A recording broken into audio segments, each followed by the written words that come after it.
এখন যে চ্যাপ্টারটি শুরু করতে যাব তার নাম হচ্ছে digestion, absorption and metabolism of carbohydrates. আচ্ছা, এর মধ্যে প্রথমে যে বিষয়টি নিয়ে আলোচনা হবে সেটা হচ্ছে carbohydrates in diet. Carbohydrates in diet, আমাদের ডায়েটে 3 ধরনের কার্বোহাইড্রেটস পাওয়া যায়। যেমন হচ্ছে একটা পলিস্যাকারাইড, ডাইস্যাকারাইড এবং মনোস্যাকারাইড। এখন আমাদের ডায়েটের মধ্যে পলিস্যাকারাইডের মধ্যে সাধারণত 2টা জিনিস থাকে, 3টা জিনিস থাকে অ্যাকচুয়ালি: গ্লাইকোজেন, অ্যামাইলোজ এবং অ্যামাইলোপেকটিন। কিন্তু এই অ্যামাইলোজ এবং অ্যামাইলোপেকটিন পাওয়া যায় স্টার্চ হিসেবে। এটা একটা হচ্ছে গ্লুকোজাল পলিমার। অ্যান্ড দেন আমাদের এই গ্লাইকোজেনটা পাওয়া যায় অ্যাকচুয়ালি নন ভেজিটেরিয়ান ডায়েট থেকে, আর অ্যামাইলোজ এবং অ্যামাইলোপেকটিন পাওয়া যায় ভেজিটেরিয়ান ডায়েট থেকে, অর্থাৎ প্ল্যান্ট অরিজিন থেকে। দেন হচ্ছে ডাইস্যাকারাইডস। আমাদের ডায়েটে 2 ধরনের ডাইস্যাকারাইডস থাকে, একটা হচ্ছে সুক্রোজ, একটা হচ্ছে ল্যাকটোজ। সুক্রোজ গঠিত হয় গ্লুকোজ প্লাস ফ্রুক্টোজ দিয়ে। অ্যান্ড সুক্রোজের আরও একটা নাম আছে, সেটা হচ্ছে টেবল সুগার অথবা কেন সুগার। দেন হচ্ছে ল্যাকটোজ। ল্যাকটোজ গঠিত হয় গ্লুকোজ আর গ্যালাক্টোজ মিলে। এটা পাওয়া যায় মিল্কের মধ্যে। দেন হচ্ছে মনোস্যাকারাইডস। হিউম্যান ডায়েটের মধ্যে মনোস্যাকারাইড মেনলি পাওয়া যায় গ্লুকোজ আর ফ্রুক্টোজ। এখন এই 3 ধরনের স্যাকারাইড বাদেও আরও কিছু কার্বোহাইড্রেট পাওয়া যায়, যেমন হচ্ছে alcohol, lactic acid, pyruvic acid, pectins, dextrins, carbohydrates in meat. এছাড়া আমাদের ডায়েটে থাকে অনেক বেশি পরিমাণ সেলুলোজ, তবে এই সেলুলোজ ডাইজেস্টেড হয় না, তাই এটাকে ফুড হিসেবেও কনসিডার করা হয় না, তবে ডায়েটে আমাদের থাকে। ওকে, দেন হচ্ছে ডাইজেশন। এখন হচ্ছে ডাইজেশন পড়ার ক্ষেত্রে আমরা এখানে একটা চার্ট আছে, সেটা লক্ষ্য করব, টেবল 43.1। দেন হচ্ছে এখানে কয়েকটা ভাগ আছে। আমাদের কার্বোহাইড্রেটসের ডাইজেশন প্রধানত 3 জায়গায় হয়। একটা হচ্ছে মাউথ, একটা হচ্ছে স্টোমাক, একটা হচ্ছে স্মল ইন্টেস্টাইন। এটা হচ্ছে এরিয়া। এখন হচ্ছে মাউথের মধ্যে থাকে স্যালাইভারি জুস। স্যালাইভারি জুসের মধ্যে থাকে স্যালাইভারি অ্যামাইলেজ, এটাকে অ্যামাইলোটিক এনজাইমও বলে অথবা টায়ালিনও বলে। এখন এটা কাজ করে কুকড স্টার্চের উপর, মানে পলিস্যাকারাইড কুকড স্টার্চ, যেটা রান্না করা আমাদের ভাতের মতো আর কি। দেন এটা থেকে এন্ড প্রোডাক্ট হিসেবে তৈরি হয় ডাইস্যাকারাইডস, ডেক্সট্রিন, ম্যালটোজ। দেন হচ্ছে স্টোমাকে থাকে গ্যাস্ট্রিক জুস, এখানে থাকে গ্যাস্ট্রিক অ্যামাইলেজ, তবে এটা হচ্ছে খুব উইক অ্যামাইলেজ, এটা কার্বোহাইড্রেটের উপর ক্রিয়া করে, যেটা খুবই নেগলিজেবল। দেন হচ্ছে স্মল ইন্টেস্টাইন। স্মল ইন্টেস্টাইনে থাকে প্যানক্রিয়াটিক জুস আর সাক্কাস এন্টেরিকাস। এখন হচ্ছে প্যানক্রিয়াটিক জুসে থাকে প্যানক্রিয়াটিক অ্যামাইলেজ, এটা কাজ করে পলিস্যাকারাইডের উপর, সেখান থেকে তৈরি হয় ডাইস্যাকারাইড, ডেক্সট্রিন, ম্যালটোজ এবং ম্যালটোট্রায়োজ।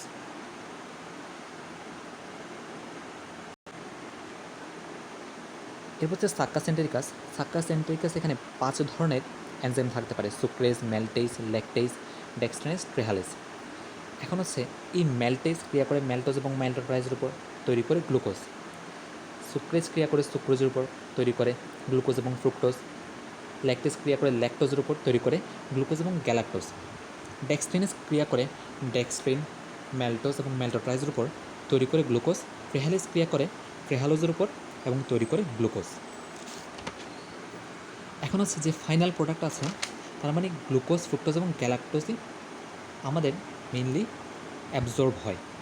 এখনের মধ্যে এই 3টের মধ্যে গ্লুকোজ হয় 80% এবং গ্যালাক্টোজ এবং ফ্রুক্টোজ হয় 20% করে। এখন আমরা অ্যাবজর্পশনটা দেখব। প্রথমে আসে অ্যাবজর্পশন অফ দ্য গ্লুকোজ। এখন যখন গ্লুকোজ প্রধানত কী হয়, স্মল ইন্টেস্টাইন লুমেন থাকে, লুমেন থেকে মিউকাস মেমব্রেনের এপিথেলিয়াল সেলে চলে যায়। কীভাবে যায়? সোডিয়াম কো ট্রান্সপোর্টের মাধ্যমে। আরও সুন্দর করে বললে SGLT1 মাধ্যমে চলে যায়। এটা হচ্ছে সেকেন্ডারি অ্যাক্টিভ ট্রান্সপোর্ট। এই ক্ষেত্রে এনার্জি অবটেইনড হয় সোডিয়াম এবং গ্লুকোজের ক্যারিয়ার প্রোটিনের সাথে বাইন্ডিংয়ের মাধ্যমে। দেন এই সেল থেকে ব্লাডে চলে যায় আবার GLUT2 মাধ্যমে। দেন হচ্ছে পোর্টাল ভেনে যায়, পোর্টাল ভেন থেকে অ্যাকচুয়ালি লিভারে যায়, গ্লুকোজটা গ্লাইকোজেন হিসেবে জমা হয়, অথবা বিভিন্ন প্রয়োজনে আবার সিস্টেমিক সার্কুলেশনে এসে বিভিন্ন প্রয়োজনে ভূমিকা রাখতে পারে, সেটা পরবর্তীতে আলোচনা আছে। আর দেন যে সোডিয়াম আয়ন ছিল, সেই সোডিয়াম আয়নটা ইন্টারসেলুলার স্পেসে চলে আসে অ্যান্ড ইন্টারসেলুলার স্পেস থেকে এটা ব্লাডে চলে যায়। এই ক্ষেত্রে এটিপির ব্রেকডাউন ঘটে। গ্যালাক্টোজ ঠিক গ্লুকোজের মতো করেই অ্যাবজর্ব হয়। দেন হচ্ছে ফ্রুক্টোজটা ফেসিলিটেড ডিফিউশনের মাধ্যমে হয়। প্রথমে GLUT5 মাধ্যমে এটা সেলে প্রবেশ করে, দেন হচ্ছে GLUT2 মাধ্যমে আবার ব্লাডে ফিরে আসে। আবার কিছু ক্ষেত্রে দেখা যায় কিছু পরিমাণে ফ্রুক্টোজ গ্লুকোজে পরিণত হয়, দেন গ্লুকোজের নিয়মন সেটা অ্যাবজর্ব হয়। এবার হচ্ছে মেটাবলিজম। এখন মেটাবলিজম প্রথমে বলি মেটাবলিজম কি। মেটাবলিজম হচ্ছে একটা প্রসেস যেটার মাধ্যমে বিভিন্ন কেমিক্যাল এবং এনার্জি ট্রান্সফরমেশন হয়, সেই প্রসেসটাকে ব্যাখ্যা করা হয়। এখন হচ্ছে ডাইজেশন এবং অ্যাবজর্পশন হওয়ার পরেও আমাদের মেনলি ফুডকে ইউটিলাইজ হতে হবে আমাদের বডির জন্য, সেটাই হচ্ছে অ্যাকচুয়ালি মেটাবলিজমের ক্ষেত্রে যেটা ঘটে তা হচ্ছে অক্সিডেটিভ প্রসেস হয়, মানে অক্সিডেশন হয়, এর ফলে এনার্জি রিলিজ হয়। এই প্রসেসটাকে বলা হয় ক্যাটাবলিজম। এখন যে পরিমাণে এনার্জি রিলিজ হয় তার কিছু অংশ বিভিন্ন ফিজিওলজিক্যাল অ্যাকশনে টিস্যুর দরকার পড়ে, এবং আবার বাকি অংশ জমা থাকে এনার্জি রিচ ফসফেট বন্ড হিসেবে, অথবা প্রোটিন, কার্বোহাইড্রেট এবং লিপিড হিসেবে টিস্যুতে জমা থাকে। এখন আমরা 43.1 যদি ফিগারটাতে দেখি তাহলে প্রথমত হচ্ছে স্মল ইন্টেস্টাইন থেকে অ্যাবজর্ব হয়ে এটা চলে আসে লিভারে, দেন লিভারে গ্লুকোজটা গ্লাইকোজেনে পরিণত হয়। কিন্তু এখন এই গ্লুকোজটা বিভিন্ন টিস্যুর বা মাসলের যদি দরকার হয় শক্তির জন্য, তখন এই গ্লুকোজ সিস্টেমিক সার্কুলেশনে চলে আসে।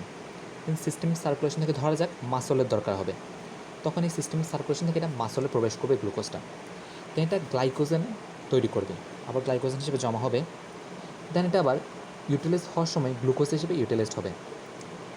দেন এখানে পাইরুভিক অ্যাসিড তৈরি হবে, দেন হচ্ছে পাইরুভিক অ্যাসিডের পর দেন হচ্ছে এটা দুইটা শ্বসনের মধ্যে যাইতে পারে, অ্যারোবিক অথবা অ্যানারোবিক। অ্যারোবিকের মধ্যে যদি যায় তাহলে এসিটাইল কোএনজাইম এই সৃষ্টি হবে, দেন এটা ক্রেবস সাইকেলে প্রবেশ করবে, এখান থেকে এনার্জি তৈরি হবে, কার্বন ডাইঅক্সাইড প্লাস ওয়াটার তৈরি হবে, আর কার্বন ডাইঅক্সাইডটা লাংসের মাধ্যমে বের হয়ে যাবে এক্সপিরেশনের মাধ্যমে। আর অ্যানারোবিক প্রসেসের মধ্যে গেলে ল্যাকটিক অ্যাসিড তৈরি করবে, ল্যাকটিক অ্যাসিডটা সিস্টেমিক সার্কুলেশনে প্রবেশ করে, দেন এটা আবার লিভারে চলে যাবে। এখন হচ্ছে মাসল ব্যতীত অন্য কোনো টিস্যুতে যদি যায়, এই গ্লুকোজটা অক্সিডেশন ঘটাবে এবং এর ফলে এনার্জি, ওয়াটার এবং কার্বন ডাইঅক্সাইড তৈরি হবে, আর কার্বন ডাইঅক্সাইডটা লাংসে চলে আসবে। দেন পরবর্তী হচ্ছে dietary fibre, last topic. Dietary fibre অথবা রাফেজ, এটা হচ্ছে এমন ধরনের ফুড পার্টিকেলসকে বোঝানো হয় যেটা স্টোমাক এবং স্মল ইন্টেস্টাইন দিয়ে যায় কিন্তু কোনো ডাইজেস্টেড হয় না এবং আনচেঞ্জড অবস্থায় লার্জ ইন্টেস্টাইনে চলে যায়। সাধারণত অন্যান্য সাবস্টেন্সগুলো দেখা যায় ডাইজেস্টেড হয় কিন্তু অ্যাবজর্ব হয়, কিন্তু এক্ষেত্রে লার্জ ইন্টেস্টাইনে যাওয়ার আগে কোনো চেঞ্জ হয় না। আচ্ছা, এটা হচ্ছে অ্যাকচুয়ালি একটা ক্যারেক্টারিস্টিক ফিচার বলা যায় ডায়েটারি ফাইবারের। এখন হচ্ছে যখন লার্জ ইন্টেস্টাইনে আসে, লার্জ ইন্টেস্টাইনে থাকে মাইক্রোফ্লোরা, এরা এসব তখন ফুড সাবস্টেন্সকে মানে ডায়েটারি ফাইবারকে সাবস্ট্রেট হিসেবে গ্রহণ করে, এবং তখন এরা নিজেদের ব্যাকটেরিয়াল মাস বৃদ্ধি করে।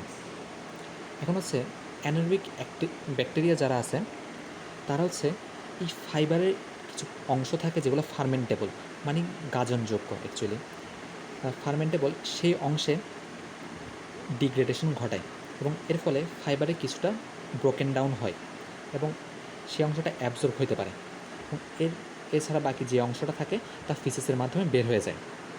আচ্ছা, নেক্সট টপিক হচ্ছে components of the dietary fibre.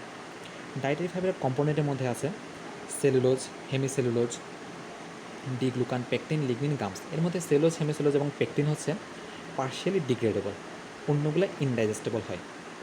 এখন হচ্ছে ডায়েটারি ফাইবার এছাড়াও কন্টেইন করে মিনারেলস, অ্যান্টিঅক্সিডেন্ট এবং আদার কেমিক্যাল সেলস, যেগুলো আমাদের হেলথের জন্য খুবই দরকারি। দেন হচ্ছে সোর্স অফ ডায়েটারি ফাইবার কোথা থেকে পাওয়া যায়? ফ্রুটস, ভেজিটেবলস, সেরিয়ালস, ব্রেড এবং হুইট গ্রেন থেকে। এবার আসি health benefits of the dietary fibre. প্রথমত হচ্ছে আমরা যখন ডায়েটারি ফাইবার গ্রহণ করি অনেক বেশি পরিমাণে, তখন আমাদের অন্যান্য খাবার কম গ্রহণ করতে হয়। এখন এর মাধ্যমে দেখা যায় আমরা বিভিন্ন জাঙ্ক ফুড গ্রহণ করি, এই ধরনের খাবারগুলো আমাদের কোয়ান্টিটি কমে যায় আমাদের ডায়েটের। দেন হচ্ছে অথবা কমপ্লিটলি আলাদাই হয়ে যায়, যেহেতু আমরা ডায়েটারি ফাইবার নিয়ে আমরা আমাদের ক্ষুধা নিবারণ করতেছি। সো এর ফলে দেখা যায় আমাদের ডিজিজের বিভিন্ন মানে অপ্রয়োজনীয় খাবারগুলো যেগুলো ডিজিজ সৃষ্টি করতে পারে সেগুলোর পরিমাণ কমে যায়। দেন হচ্ছে ডায়েটারি ফাইবার যা আছে সেটা ওয়েট মেনটেন্যান্সে ভূমিকা রাখে। কারণ হচ্ছে এই ডায়েটারি ফাইবারগুলো চুইং করতে হয়, অনেকক্ষণ চাবাতে হয়, এর ফলে এটা একটা হাঙ্গার স্যাটিসফ্যাকশন দেয়। মানে আমাদের চাবাতে হয় বলে স্টোমাকে এটা দেরিতে যায় এবং স্টোমাক এমটি হতেও দেরি হয়। তখন সেই ক্ষেত্রে একটা পার্সন একটা সেন্স পায়, স্টোমাক সেন্স পায় ফুলনেস অফ দ্য স্টোমাকের, এর ফলে কম খেলেও চলে। তাছাড়া আমাদের ডায়েটারি ফাইবার যা আছে এদের এনার্জিটা খুব লো হয়, মানে এর ফলে খুব লো এনার্জি পাওয়া যায়।